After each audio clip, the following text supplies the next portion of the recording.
The Attack on Titan basement reveal, already seen fans mixed on Part 2 Episode 7. I really wanted to get an in-depth manga versus anime comparison out, so definitely give a close thumbs up and subscribe, especially if you want this done for the last 3 episodes. So let's get started. This episode starts with a shot of Mikasa from Armin's point of view. You got her reaching out to grab Armin right as a Colossal Titan nuke is going on. The anime now makes the scene make complete sense, since previously the manga version almost made it seem like Mikasa was pulling or grabbing Armin after he became a Titan shifter. This anime point of view now confirms Armin did in fact suffer from some Titan memory loss, although nothing compared to something like Eren or Grisha suffered, especially Papa Grisha.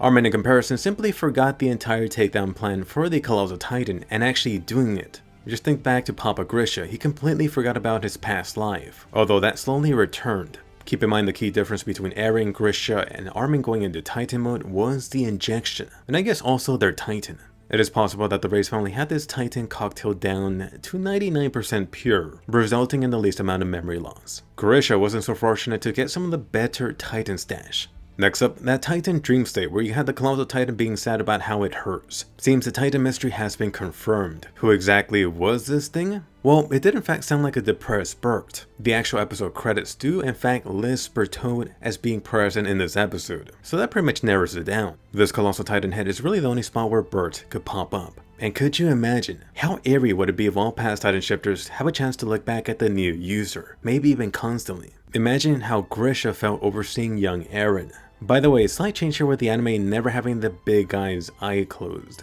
Then for Armin waking up, is it just me or did Armin have more sculpted abs in the manga? Either way, this whole scene in the anime now confirmed that it wasn't Armin just seeing this on the bright wall top. Again, really just going back to the Shadow Mento Titan area. Anyway, back on the wall top, still keeping with the updated wall design, which is much thicker with more detailed column separators. Gotta make sure Colossal Titans can actually fit in there. For Potato Girl Sasha, she definitely looked a lot more banged up and bloody in the manga. And yes, throughout this episode, you'll notice quite the animation drops. I have seen several discussions on Japanese Twitter about how this episode was mostly outsourced. And honestly, it's not too difficult to tell. On the other hand, for Sasha, the anime actually shows you this more severe bloody wrappings for poor Sasha. Anyway, for Levi coming in, getting the good old switcheroo with Eren and Armin. Perhaps it was just anime Eren moving back on instinct. Definitely another rough shot of these two buddies too. Right here, there was a slight dialogue change from manga to anime. Manga Armin simply told Levi he didn't recall anything that just had happened, period. In comparison, anime Armin claimed he had a fuzzy memory, but did claim to recall the Colossal Titan transformation, which would be in line with Mikasa reaching out in that shot. You then have the new line from Armin being worried about the other scouts. Anime Levi now continues this trend, with his claim of that being how far Armin was able to recall. So overall, the anime now clarifies the whole Armin Titan memory loss in much more detail, instead of leaving it more vague like the manga counterpart. Next up, the scout location setup. The manga really only had a single panel of Mr. Horse and Connie seeing it from afar. The anime now has a welcome close-up shot of Horse Muscles, Mikasa, and your favorite redhead. Then the wide shot overseeing the wall top plus scouts. Of course, more detail overall. Questionable stuff with the characters. Notice now the anime decreased the leftover thunder spears that these guys had, down from maybe 30 to around 10 or so.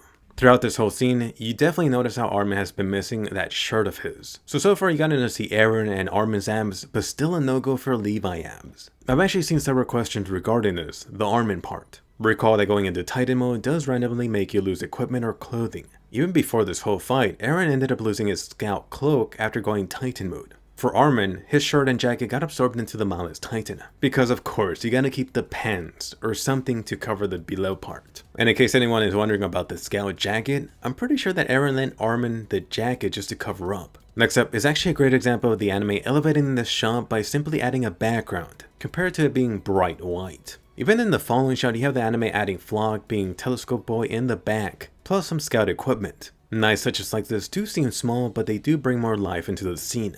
So getting into Armin's realization that the commander is now gone, the anime added a new shot of Armin squeezing his water sack. Really a great way to display his frustration. Also just to show some juices still left in there. For Hange over here, some new dialogue added for her. The anime now has Hange expressing how much of a shame it was that everyone was put into this sticky situation of having to decide who lives and who dies. Originally, this was a quiet, wordless moment for Hange in the manga.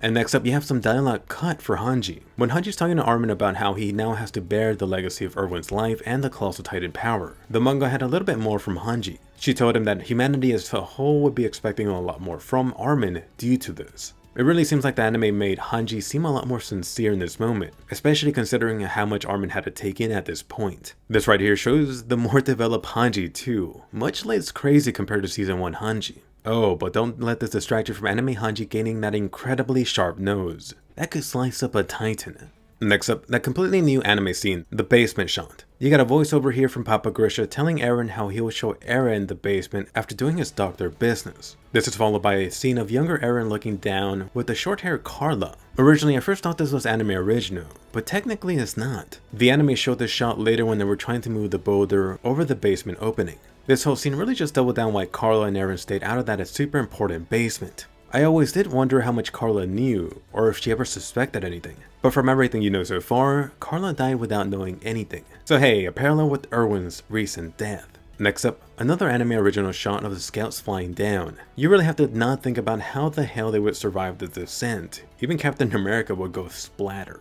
This is followed by some actual anime recap from episode 1. You have the Colossal Titan smashing the wall. You could then hear Erwin talking about the basement's importance to humanity. About 30 seconds here of recap. And to be honest, I don't mind this stuff, since I was pretty aware that they would be adapting only one anime chapter this episode. Next up, another anime news scene. You got this heroic looking Armin next to his best ginger buddy. Small glimpse of the Potato Girl squad too. Anyway, getting to Levi and friends on the ground. Everything from the scene of them taking off the wall until they reach their past home is completely new for the Attack on Titan anime. I'm actually really glad the anime added more connective tissue. At times, the manga almost felt like some Game of Thrones Season 8 stuff being highlights. I especially love the small details like that burnt up leftover bear, that busted up sign from Wall Maria, that being the updated design from the Season 1 opening too.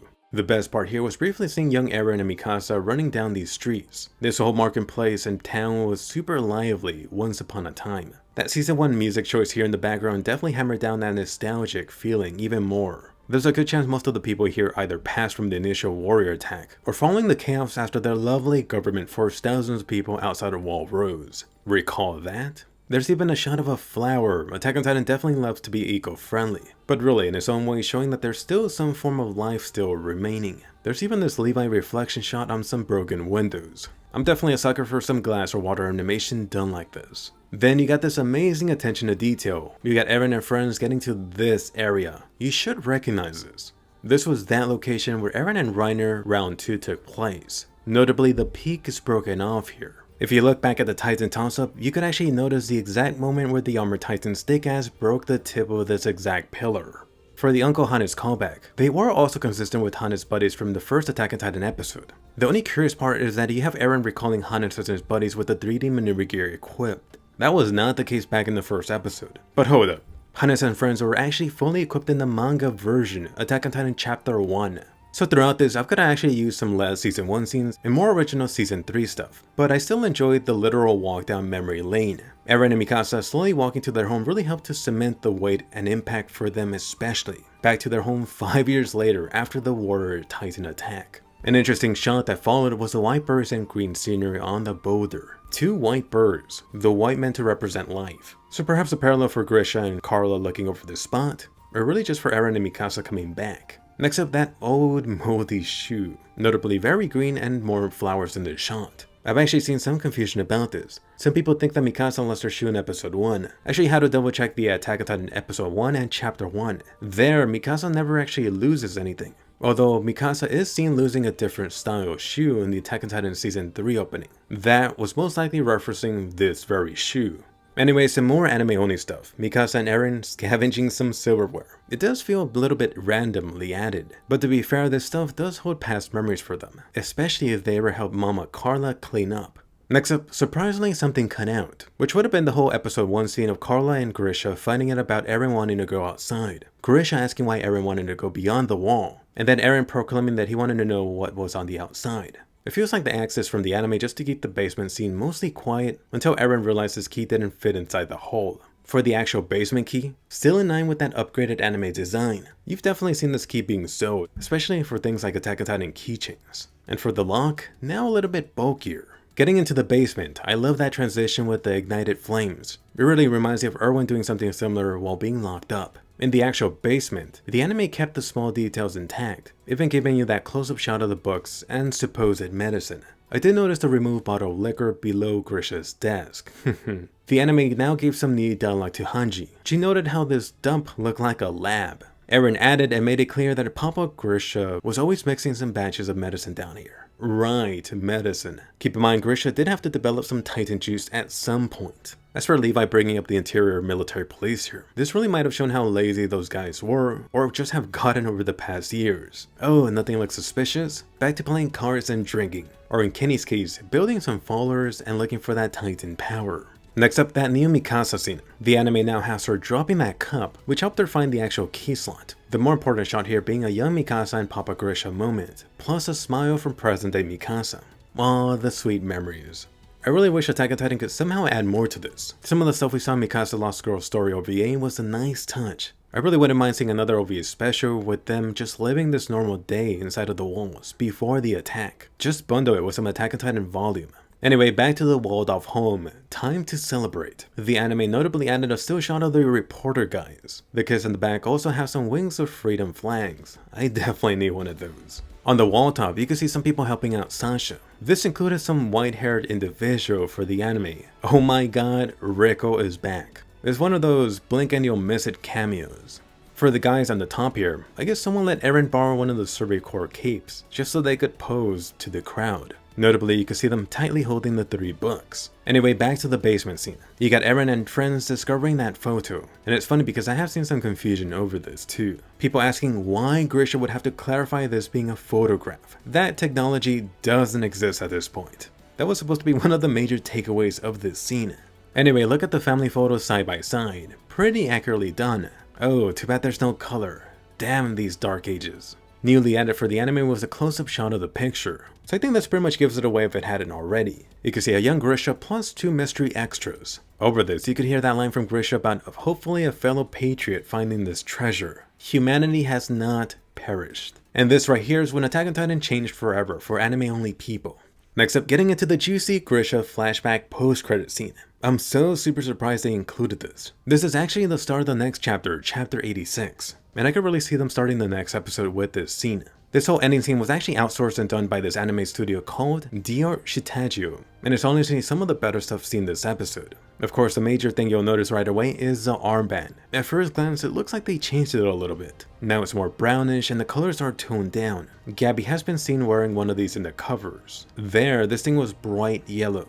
To be honest, I really can't blame them for toning this down, especially if they don't want the Attack on Titan conversation to be taken over by some fake controversy. Reminds me a bit of the stuff ReZero cut out for the anime. For little Faye and young Grisha, the anime definitely didn't put much detail on the background characters, although you can still see the armbands. Slight change with Faye's clothing too. And oh my god, did they make Faye extremely adorable. The anime now has some new shots, including a spot where you can see the homes clearly marked with some sort of symbol. All throughout this, a new voiceover by Grisha. I'm definitely expecting and welcoming some more of this stuff for the next 3 episodes. For the actual blimp above, looks like this thing got changed with an updated design for the anime. They must be going for this more realistic look. It resembles a Graf Zeppelin used in the 1920s in Germany. Next up, I do have to mention this guy. Been getting questions about him, so let me confirm this guy is in fact Tom. The character was actually confirmed in the episode credits. Him being here actually brings up some possible questions and maybe even some answers. In all, this is really the beginning, at least for Grisha's story. The day that kickstarted everything for his side of things.